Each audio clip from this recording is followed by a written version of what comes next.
नमस्कार, मैं हूं दीपाली राणा। आप देख रहे हैं कमोडिटी राउंड अप और बात करेंगे सोने की। क्या दिवाली से पहले सोना खरीदने का बेहतर मौका बन रहा है? जिस तरह से प्राइसेस इंटरनेशनल मार्केट्स में, घरेलू बाजारों थोड़ा सा हल्का हुए हैं। साथ ही बात करेंगे क्रूड की, जहां पर हमने इजराइल और ईरान के बीच टेंशंस के बीच में प्राइसेस सर्ज होते हुए देखे थे, लेकिन वापस प्राइसेस थोड़ा सा हल्का हुए हैं। क्या अब यहां से और तेजी बाकी नहीं है? क्या ट्रेंड्स बन रहे हैं, इस पर भी करेंगे फोकस। और साथ ही बात करेंगे कॉटन की। इंटरनेशनल मार्केट्स में जो कॉटन के प्राइसेस हैं वो 3 साल के लोअर लेवल्स पर ट्रेड कर रहे हैं। यहाँ से कॉटन की चाल कैसी रहेगी, कैसी पैदावार दिखाई दे रही है, निवेशकों के लिए क्या मौका है, कॉटन में एक अपॉर्चुनिटी दिख रही है, इन सब पर हमारा फोकस रहेगा। हमारे साथ हैं एमरल्ड ज्वेलरी की फाउंडर धारा पटेल, निर्मल बैंक सिक्योरिटीज की वीपी कुणाल शाह, गंगानगर कमोडिटीज के वीपी अमित खरे, और साथ ही आगे शो में कॉटन एसोसिएशन ऑफ इंडिया के प्रेसिडेंट अतुल गनात्रा भी हमारे साथ मौजूद रहेंगे बातचीत करने के लिए। सभी का स्वागत है शो में। लेकिन शुरुआत कर लेते हैं सोने के साथ, जहां पर इंटरनेशनल मार्केट्स की अगर प्रिसाइसली बात करें तो यूएस में जो जॉब्स डेटा आया है वो स्ट्रॉन्गर साइड पर आया है, और उसके बाद फर्दर जो होप्स थी फेड रेट कट अग्रेसिव रह सकता है आगे, वो और फर्दर श्रिंक हुई, जिसके बाद थोड़े से प्राइसेस ठंडे पड़ते हुए दिखाई दिए हैं। हालांकि एक्सपेक्टेशंस यही हैं, बहुत गिरावट नहीं आएगी, लेकिन एक रेंज बाउंड प्राइसेस रह सकते हैं। कुणाल, क्या व्यू है आपका गोल्ड प्राइसेस पर फिलहाल? क्या रेंज आप देख रहे हैं नियर टर्म में, और क्या स्ट्रैटेजी है? जी, मुझे लग रहा है on the down side gold 75,500 या 75,200 तक जा सकता है। उससे ज़्यादा नीचे नहीं लग रहा है, because we don't know what geopolitically can go wrong when, कब इजराइल अटैक कर देगा, कब ईरान रिटेलिएट करेगा, क्या होगा आगे। सो ये सब चीज़ें हमारे कंट्रोल में नहीं है, ये अनसर्टनटी का जोन आ गया है। फ्राइडे को हम देखेंगे कि यूएस का जो जॉब रिपोर्ट आया था वो बहुत ही एनकरेजिंग आया था। 145 से 145 के से बढ़ के 1,45,000 एक्सपेक्टेड था, और आया 2,45,000 जो पेरोल्स था वो। सो ये इसके कारण यूएस में एग्रेसिव रेट कट्स का जो सिनेरियो है वो थोड़ा डाउन प्ले होगा। इसके कारण छोटा सा करेक्शन आज हमको गोल्ड में देखने मिल सकता है, जो गोल्ड को 75,500 75,400 तक मैक्सिमम लेके जाएगा। सो वहां पे एक बार आप फिर से लॉन्ग पोजीशन क्रिएट कर सकते हैं। इंट्राडे के लिए ऐसे थोड़ा और सेलिंग एक बार देखने मिल सकता है, because of what I mention. So एक बार 75,500 के लेवल आते हैं वहां पे, और सिल्वर अच्छा लग रहा है। सिल्वर अराउंड 92,000 के आसपास दिसंबर कॉन्ट्रैक्ट बाय करना चाहिए। सो बाई एट डिप्स दोनों में करेक्शन आएगा ऐसा लग रहा है आज। वो करेक्शन पे आप लॉन्ग पोजीशन पे री एंटर कर सकते हैं।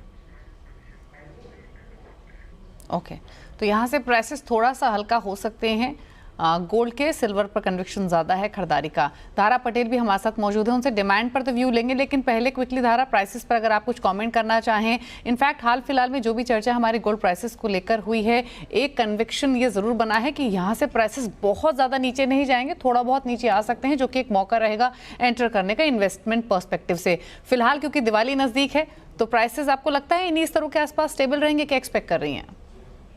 Hello, thank you for having me. जी हाँ, प्राइसेस डिक्लाइन होने की कोई संभावना नहीं दिख रही है। इंटरनेशनल वॉर का बहुत बड़ा इम्पैक्ट हुआ है इंडियन मार्केट पे, और दिवाली फेस्टिविटी के अगर आप बात कर लो तो प्राइसेस बढ़ने वाली है, और 75,500 का भी जो रेट है वो आगे बढ़कर एक्सपेक्टेशन है 80,000 को टच करने की संभावना मानी गई है। और जैसे कि आपने बताया कि फेस्टिविटीज है, पर डिमांड भी उसी टाइप की अभी फेस्टिविटीज को मान के चल रही है, और इन्वेस्टर्स भी इसमें भरोसा रख रहे हैं कि प्राइसेस बढ़ने वाली है। अभी हाईएस्ट है, पर इससे भी हाई होने वाली है। अच्छा धारा, फिर डिमांड बताइए, क्योंकि हाल ही में हमारे मिस्टर सुरेंद्र मेहता से बातचीत हो रही थी बॉम्बे ज्वेलर्स एसोसिएशन से। उनका भी मानना यही था कि प्राइसेस क्योंकि पीक पर गए हैं, उसके बाद डिमांड जो है वो घटी है, 10 से 15% तक घटी है जब प्राइसेस पीक पर पहुंचे हैं। अब क्योंकि फेस्टिविटीज़ शुरू हो चुकी हैं, दिवाली नज़दीक है, क्या एक्सपेक्ट कर रही हैं ओवरऑल डिमांड आप पिछले साल के मुकाबले? क्या वो रिफ्लेक्शंस दिखे हैं हायर प्राइसेस की वजह से डिमांड हल्का होने के? देखो, अगर मेरी मानी जाए तो प्राइसेस पीक पर है अभी, पर मार्केट में ऑलरेडी एक नॉलेज है कि ये प्राइसेस और भी बढ़ने वाले हैं और फेस्टिविटीज में इसका कोई असर नहीं आएगा क्योंकि बाइंग जोरों से चल रही है। सिर्फ एक हल्का फर्क दिखने में आया है दैट रिसाइकलिंग ऑफ गोल्ड अभी ज्यादा दिखने में आया है। जिन लोगों ने पहले ऑलरेडी गोल्ड लेस प्राइस में खरीदा हुआ है और इन्वेस्ट किया हुआ है, बसाया हुआ है, वो मान रहे हैं कि अभी परफेक्ट टाइम है उसको रिसाइकल करने का।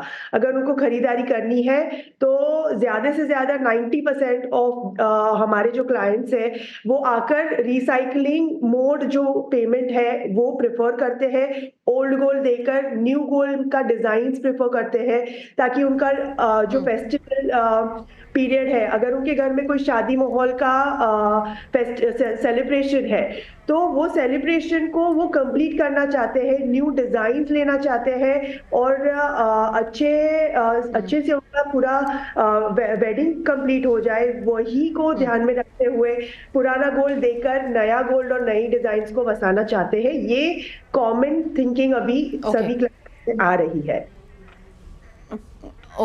ओके धारा, क्विकली एक चीज़ और आपसे पूछना चाहेंगे। आपने कहा कि एंटिसिपेशन ये है लोगों के मन में कि शायद यहाँ से प्राइसेस और बढ़ जाएंगे, इसीलिए बाइंग हो रही है, रिसाइकिल गोल्ड का पार्टिसिपेशन जरूर बढ़ा है।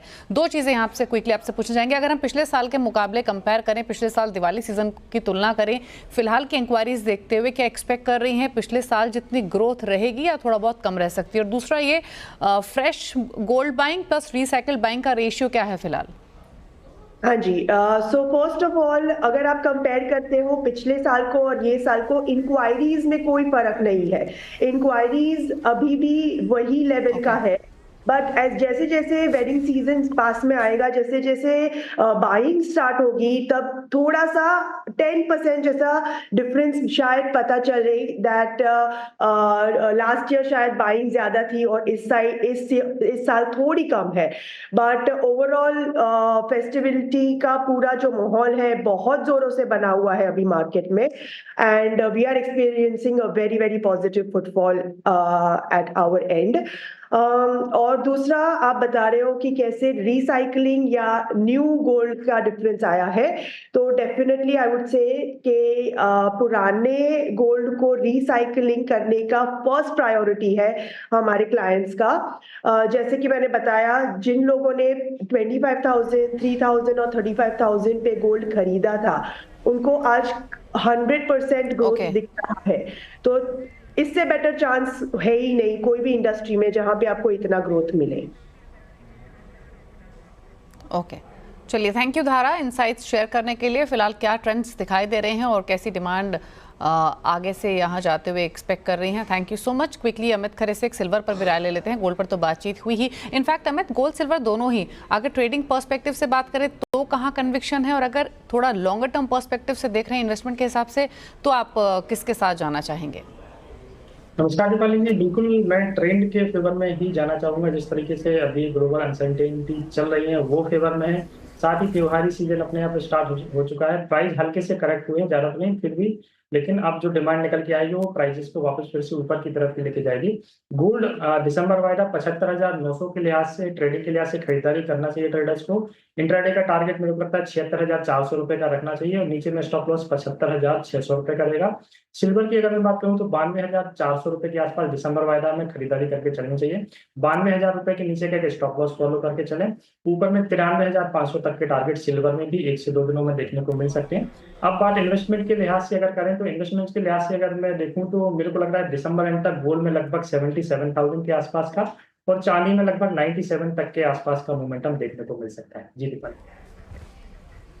ओके, तो लॉन्ग टर्म व्यू यानी by year and view positive है दोनों ही कमोडिटीज पर, फिर चाहे वो गोल्ड हो या फिर सिल्वर, और इंट्राडे बेसिस पर भी आपको सलाह कुणाल और अमित की तरफ से मिली है। रुक रहे हैं एक ब्रेक के लिए। ब्रेक के उस पर बात करेंगे कच्चे तेल की और साथ ही बात करेंगे कॉटन की भी। आज वर्ल्ड कॉटन डे है। इस मौके पर बातचीत के लिए हमारे साथ कॉटन एसोसिएशन ऑफ इंडिया के प्रेसिडेंट अतुल गनात्रा बने हुए हैं। जल्द वापस आते हैं छोटे से ब्रेक के बाद।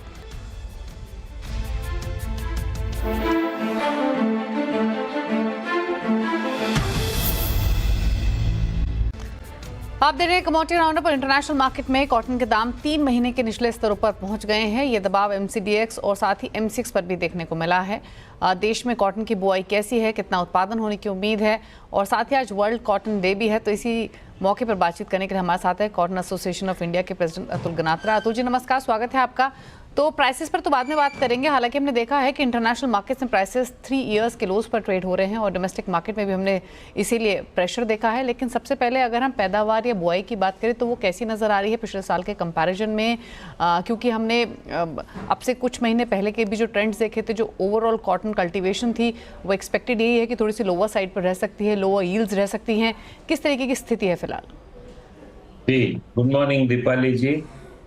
Today is the world cotton day, so I wish everyone happy world cotton day. मैं सभी को रिक्वेस्ट करूंगा कि ज्यादा से ज्यादा कॉटन के क्लोथ्स खरीदें और पहने, जिससे हमारे इंडिया के कॉटन ग्रोइंग फार्मर्स तथा टेक्सटाइल इंडस्ट्री को सपोर्ट मिले। जी, हमारा इस साल का जो सोइंग है वो करीब करीब 113 लाख हेक्टर का अभी तक हुआ है, जो अगर हम देखें तो लास्ट 5 इयर्स का एवरेज है वो 129 लाख हेक्टर है, और हाईएस्ट देखें तो 134 लाख हेक्टर 2019 में हुआ था। तो अगर देखें तो एवरेज से हम इस साल 13% कॉटन का हमारा सोइंग कम है, और अगर लास्ट ईयर देखें तो 127 लाख हेक्टर था, तो उससे 9% सोइंग कम है। तो ये जो कॉटन का सोइंग कम हो रहा है उसका दीपाली जी जो आपने पूछा कि मेन 2-3 वजह हैं। एक वजह है कि हमारे जो कॉटन की यील्ड है वो वर्ल्ड में सबसे लोएस्ट है, 415 to 425 kg। तो वो यील्ड कम होने से फार्मर को प्रोडक्शन बहुत कम आ रहा है, तो और खर्चे भी जो लेबर के खर्चे हैं वो बहुत कम हो गए हैं। तो दूसरे क्रॉप में खर्चे भी कम है और प्रोडक्शन बहुत ज्यादा आ रहा है, वो एक मेन रीजन है कि हमारा सोइंग कम हो रहा है। और दूसरा जो मेन वजह है कि जो ऐसे सोइंग कम हुआ ज्यादा करके नॉर्थ इंडिया में 30% सोइंग कम है, तो वहां मेन वजह ये रहा कि कॉटन 23-24 की सीजन में वहां का फार्मर को कपास 4,000 से 6,000 रुपए के बीच में बिका, जबकि MSP 7,000 रुपया था। तो MSP से बहुत कम भाव में बिका और वहां खरीदी गवर्नमेंट की कम रही क्योंकि क्वालिटी अच्छा नहीं था। तो उस वजह से नॉर्थ के फार्मरों ने कॉटन के फार्मिंग से मुंह मोड़ के पैडी और दूसरे क्रॉप में चले गए। दूसरा जो स्टेट है जहां सोइंग बहुत ज्यादा कम है वो गुजरात है, 12% सोइंग कम है। वहां भी सेम के लास्ट ईयर फार्मर को बहुत यील्ड कम मिला, तो वो मूंगफली के क्रॉप में चले गए। तो फार्मर का अगर उत्पादन बढ़ाया नहीं, सिर्फ MSP बढ़ाते रहे, तो वो उनका दूसरे क्रॉप में जाने का अगले साल और कम होने का ऐसा दिखता है दीपाली जी। तो यानी जो क्रॉप यील्ड है पर हेक्टेयर वो इंडिया में काफ़ी कम है अगर ग्लोबली कंपेयर करें, और जैसे अतुल जी ने बताया भी 480 किलो पर हेक्टेयर का यहाँ पर रुझान है, और ग्लोबली जो एवरेज है वो 800 किलो पर हेक्टेयर का है, तो ये काफ़ी बड़ा डिफरेंस है। अच्छा ठीक है, अगर यहाँ पर ओवरऑल जो कल्टीवेशन है जैसे वो डिक्लाइन हुई है, यील्ड्स भी कम रहने की पॉसिबिलिटी है, सो फार जो स्थिति दिख रही है अब, क्योंकि इंटरनेशनल मार्केट्स में भी हमने प्राइसेस कम देखे, अब ये प्राइसेस किस ट्रेजेक्टरी में दिख रहे हैं? क्या यहाँ से सपोर्ट लेके अब आगे बढ़ने की उम्मीद है? किस रेंज में रह सकते हैं? कैसे देख रहे हैं आप फर्दर यहाँ से प्राइसेस? जी देखिए, इंटरनेशनल प्राइस जो कम होके 66 सेंट हो गए थे वो आज 73 सेंट हो गए, तो नीचे से थोड़ा 10% प्राइस ऊपर आए इंटरनेशनल मार्केट पे। वहां पे भी यही वजह है कि जो USDA का फर्स्ट एस्टिमेशन था 170 लाख बेल्स का, वो अभी 145 लाख बेल्स का हो गया है। और ऐसा बता रहे हैं कि जो अभी जो वहां पे जो साइक्लोन आया था उससे फिर 8 से 10 लाख बेल का फिर से नुकसान हुआ है। तो 10 तारीख को जो मीटिंग है USDA का, उसमें वो थोड़ा फिर से क्रॉप कम करेंगे। तो ऐसा लग रहा है कि जो आइस फ्यूचर है वो रेंज बाउंड हो गया है, 70 to 76 का रेंज बाउंड रह गया है। और हमारे जो यहाँ थोड़ी अराइवल अभी 30-40 थाउजेंड बेल्स का अराइवल आ रहा है, वो सब बारिश का गीला काला पीला ऐसा माल आ रहा है, जिससे फार्मर जो भी रेट है 5,000 6,000 रुपये में कपास बेच रहा है, जो एमएसपी से बहुत कम है। एक बार माल अच्छा ड्राई माल आना चालू होगा और सीसीआई की एमएसपी पे परचेस चालू होगी तो मार्केट स्टेबल होएगा और थोड़ा डिमांड भी मिलों की तरफ से, मिले भी हैंड टू माउथ चल रही है तो थोड़ा बाइंग आने का उम्मीद दिख रहा है दीपाली जी। चलिए, तो डिमांड यहाँ से थोड़ी इंप्रूव होने की पॉसिबिलिटी है। इंटरनेशनल मार्केट्स में प्राइसेस डिप लगा के 10% के आसपास सुधरे हैं, यहाँ से सपोर्ट लेंगे, यही फिलहाल की स्थिति दिख रही है। लेकिन हाँ, जो कल्टीवेशन है, जो बुआई है, वो किसानों की तरफ से कम हुई है। गुजरात रीजन की ही, जैसा अतुल जी ने बात की, 12% बुआई घटती हुई दिखाई दी है। शुक्रिया अतुल जी आने के लिए शो में और वर्ल्ड कॉटन डे के मौके पर बताने के लिए इंडस्ट्री के क्या हालात हैं। Thank you so much. और इसी के साथ एक ब्रेक का भी वक्त हो गया है। ब्रेक के उस पार आप देखिए फ्यूचर एक्सप्रेस। नमस्कार।